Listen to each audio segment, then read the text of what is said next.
the majority of our success, in fact, according to research, as much as 87% of our success in life is determined by our character, right? Our character is who we are. It's how we do what we do. And only 10 to 13% of our success in life and our influence with other people is determined by competency. Competency is our skills, our technical knowledge, our ability to do a job. Right now, that's important. We need that 10 to 13%, that skills and abilities. But it's how we do it that determines our success in life and our influence with other people, right? Think of this from a personal perspective. I guarantee you carry your medical doctor graduated medical school, right? That's competency. He better have. But Right. it's how he or she makes you feel that matters.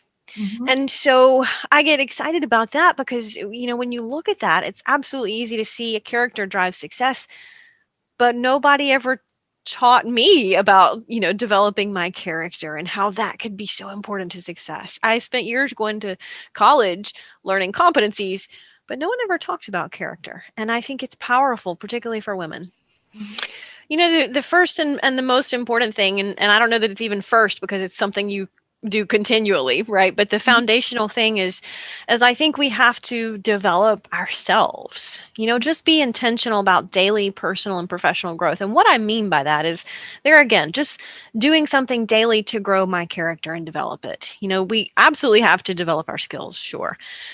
Because, the thing about it is, you think of any time in life when you were mad or sad or upset or frustrated, I guarantee you were mad or sad or upset or frustrated because you didn't have enough influence in that situation, right? You wanted to influence someone to do something, or you wanted to influence someone to not do something and you couldn't. And that's where the frustration comes in. And so I'm one of those people who I thought leadership was for the boss or the owner of a company. But leadership is influence. It's the ability to influence people. And every single one of us want to influence people. We don't want to just influence people at work, although that's important. How many of us want to influence our kids to make better choices in life? Same principles apply. And so, but what it comes down to is if I'm not intentional about developing those leadership skills, those skills of influence, and my character that helps me do that more effectively, it's just like moving to a foreign country and not learning the language. It's really difficult to influence people if you don't learn the language. Leadership is the language of people. So the first thing I suggest women or men or anybody, I say, you know what, be intentional about developing those skills of influence in your character. Communication and the ability to connect with people and have dialogue is critical for influence. But here's the thing, and it kind of goes back to if you've ever heard of the 7 Habits of Highly Effective People by Stephen Covey. Yes. Habit number 5 is seek first to understand and then be understood.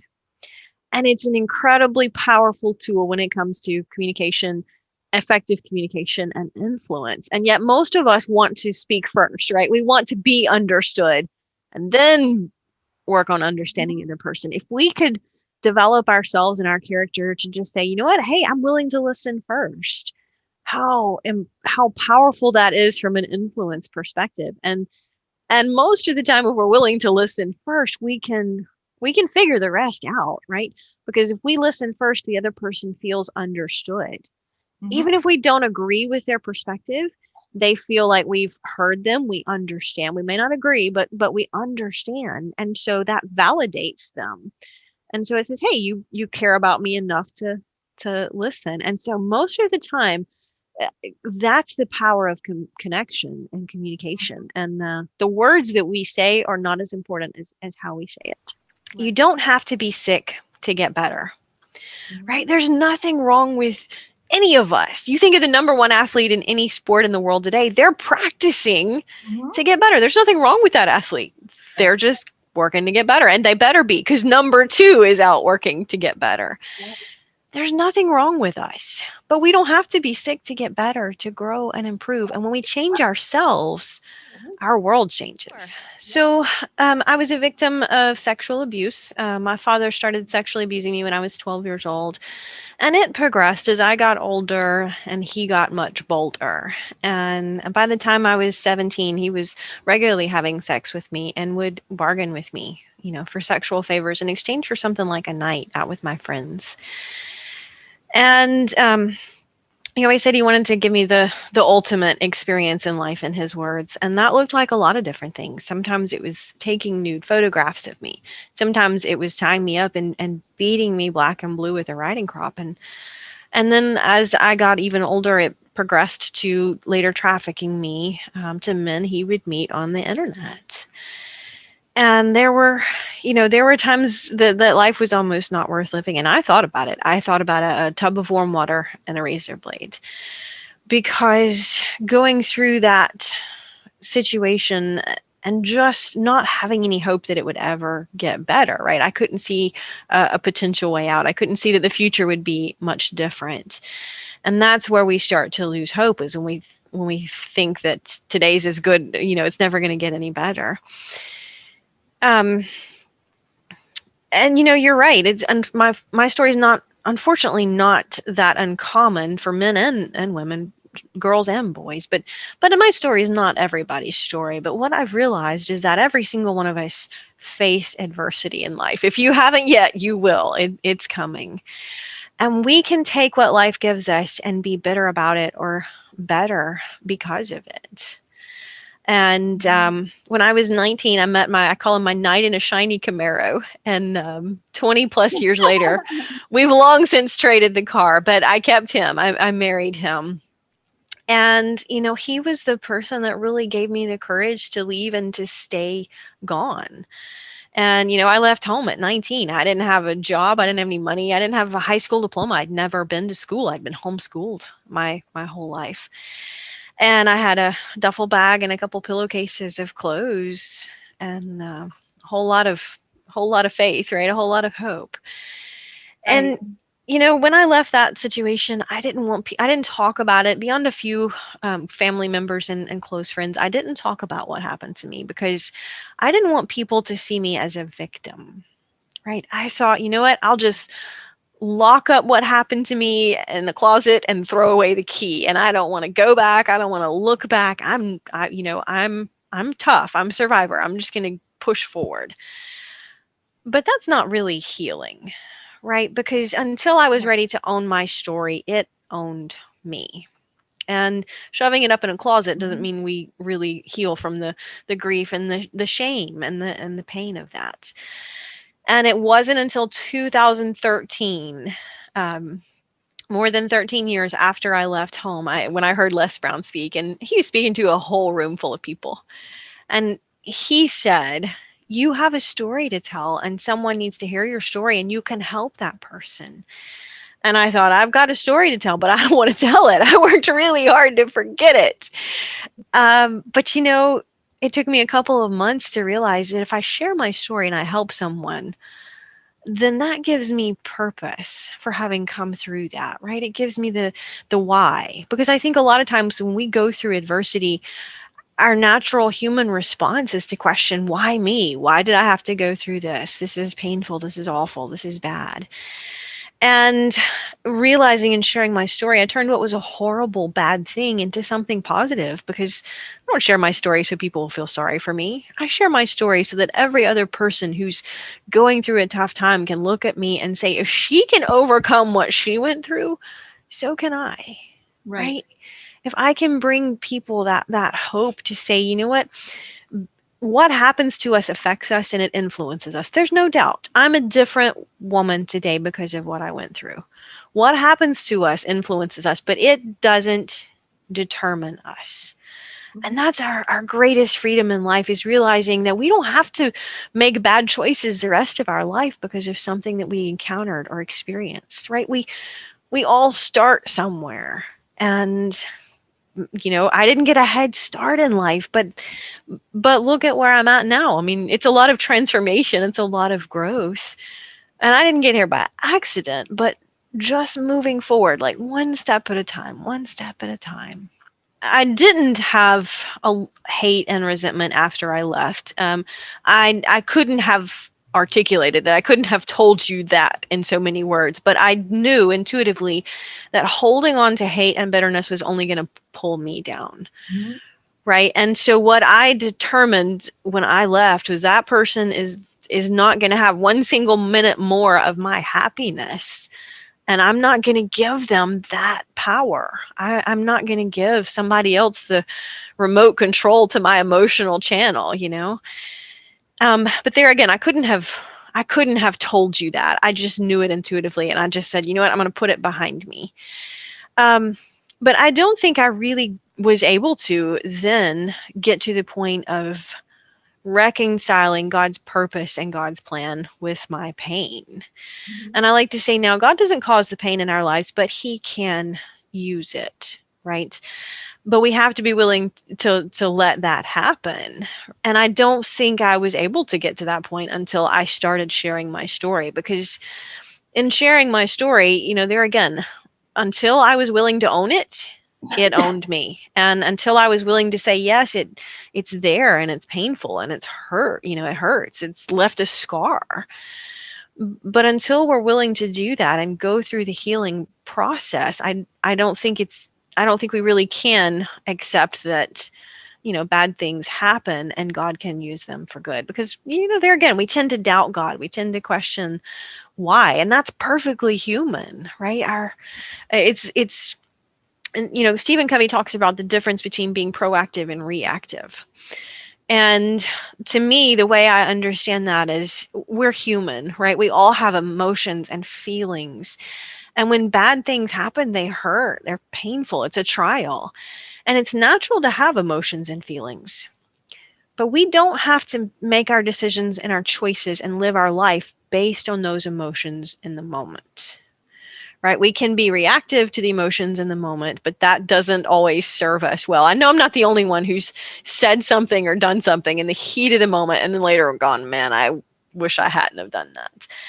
Right? Right. But we're human. Those emotions are there. There's nothing wrong with that. But being proactive is recognizing that those feelings of hurt or grief or anger are there, but I don't have to respond based on those. I can look long term and say pause and let me choose a better response for myself. And there again, that took me quite a few years to get to the point of saying, okay, I can choose how I respond to this terrible thing. And I don't think I got there until I started sharing my story. I don't think I was able to until I started sharing my story. And, you know, I always knew, you know, we have an innate sense of this isn't right, right? And I knew that, and at some point made that realization that this is not right. This is not normal, right? When you grow up in that type of an environment, and particularly with a lot of psychological manipulation, it took me some time to get to that point and realize just how bad my situation was. And you know, I was desperate to get out, and I ran away from home more than once. And you know, Dad would always find me and come get me. And you know, I didn't have a lot of options. I didn't have any way to get out really. Um, and there again, carrying so much fear and shame, the most difficult thing for people who've never been in that environment is to understand, well, why didn't you leave? You know, why didn't you leave? You know, at that point I was 19. Right. Um, and there's so much emotional manipulation that goes on in a situation like that, that it's really difficult to comprehend if you have, you know, if you haven't experienced it. It's the same question we ask a lot of times in domestic violence cases. Right. Why doesn't she leave? Why, you know? And I think what it comes down to is that when you've gone through something like that, you know, I had absolutely no sense of self worth Mhm. or self love, because there was that, you know, the world tells us or holds up an image of saying this is what a good person is, or this is what a, you know, what a virtuous person is. And, you know, for someone who's going through a victim like that, particularly with a sexual crime, there's that disconnect between what the world says and that feeling of shame. You know, shame is guilt is I made a mistake. Shame is I am the mistake, right? There must be something wrong with me if this terrible thing keeps happening to me. It must be my fault. It must be something I did. It must be that I'm, you know, there's something wrong with me. And so I think until you're able to help that victim realize that no, just because something terrible happens doesn't mean that you are terrible. Mhm. And that's really a mindset shift. And you know, we can try to help that person. We can try to help them build their self-worth and self-esteem. At the end of the day, I think there are only three factors that determine it. The first is that realization that I control that, right? That realization that I can be proactive in response to what happens to me, and no one else can do that for me. It's powerful when we realize we control our emotions, but we still have to do it. It's tough to do. It says easy, Oh, harder to do. But absolutely. that's the first thing. And the second is that we have to have a strategy for moving forward. Hope isn't a strategy. We got to have hope to get a strategy, right? We've got to figure out, how am I going to either physically get out of the situation right now? That's the first step. But then mentally, how can I move forward? How can I heal and move past that? And the third thing that helps determine that is our social support. Um, Mhm. we as people form some sense of ourself, some part of our self image based on the people around us, right? We get some sense of our identity from our environment as we grow up, our parents or grandparents or teachers or whatever. And when we go through trauma, that sense of self is just shattered and we have to recreate it. Mhm. And having the right supportive people can be very powerful in helping us do that. And having the wrong people can also just tear us down. Too, it's easy to, particularly with an abusive situation or child abuse situation, or particularly when it's a family member, Mhm. perhaps even more so, is that that abuser will prey on the victim, and you don't want to get me in trouble, do you? And that really, when it's somebody, a child or teenager has faith in and loves and cares for, it's very tough to disconnect that. And yeah, that victim doesn't want the person to get in trouble, Mhm. at that level. And so it's tough to disconnect that, particularly especially when you're young. I think that's really difficult to be able to separate that and say, you know what, this, even so, sometimes there are consequences for our actions, and you need to go through the consequences for these actions. They're wrong. As bad as my situation was, it was a known situation. And I think as humans, we have a fear of the unknown, right? It's not knowing the future. If the future looks different, it's scary. Like we don't know. And so it's as bad as the situation was, it was something I knew. And to step out from that into the unknown took an incredible amount of being willing to face that fear and say, okay, I don't know what's going to happen, but I'm going to risk it. I'm going to chance it. And for me, that catalyst was Mac, my now husband of, well, we've been together more than 20 years. And because I needed that person who believed in me, who cared about me for me, who was willing to say, you know what, this isn't right. It's like, you don't have to, come with me, but you can't go back home. This situation is bad. And that really, he gave me the courage to do that and to stay away. Um, so it's easy for me there. Again, I'm incredibly blessed and fortunate because there are people who prey on victims who leave one situation and then they end up somewhere with someone who's just as bad in perhaps a different way. And you know God certainly blessed me. Somebody once told me that they said, God's going to give you a double measure. I said, you don't understand, he already has. Mhm. um, and I there again, I think I'm just incredibly blessed, and I can look back at that, my transition and my transformation. And for me, it's easy to see God's hand in my life and say, you know what, there again, God didn't cause that situation in my life, but he is using it in incredible ways.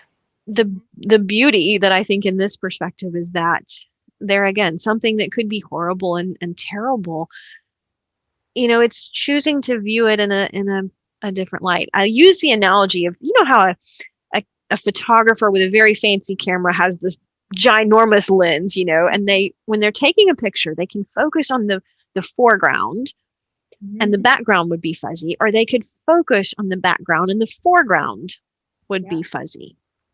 It's the same elements in the picture, in the frame, just choosing what we focus on. And, all of us have adversity and pain and hardship at some point, and it's learning that we don't ignore the problems and they don't go away.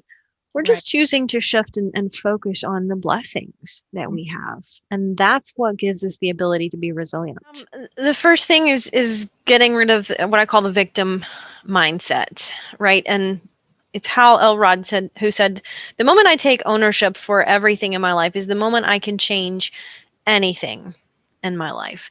Now, what that means is not that we cause bad things to happen in our lives a lot of the times, right? We don't choose our circumstances. We cannot control a lot of times the things that happen. Bad things just happen. But there again, I've got to take my responsibility for how I respond, right? That's a mindset shift that says XYZ happened. How am I going to respond? Mhm. And the thing is, a lot of times we let what happens to us hold us back. We create a victim mindset and we use it as an excuse or a limiting belief for why we can't go, do, be, and have what we want in life. And it's easy, right? It's easy to blame someone or something else because we don't have to do anything Right. to fix it, right? As long as I'm blaming someone or something else for where I'm at in this moment, I don't have to do anything to change it. It's somebody else's fault. It's something else's fault. So what I have to take responsibility for are the choices that I make and choosing my response. If I'm responsible, I am response able. Now Mhm. I'm responsible for the choices that I make. And so, no, I don't get to control everything that happens, but I always control me and saying, okay, if I focus on what I can do instead of what I cannot do, then I'll find that I can do more of it. But the very first step is saying, I'm not going to be the victim here. Things happen. I'm going to move past that. I just have to figure out how. I use Right. the analogy of we all get hungry, right? You cannot control the fact that you get hungry, Right.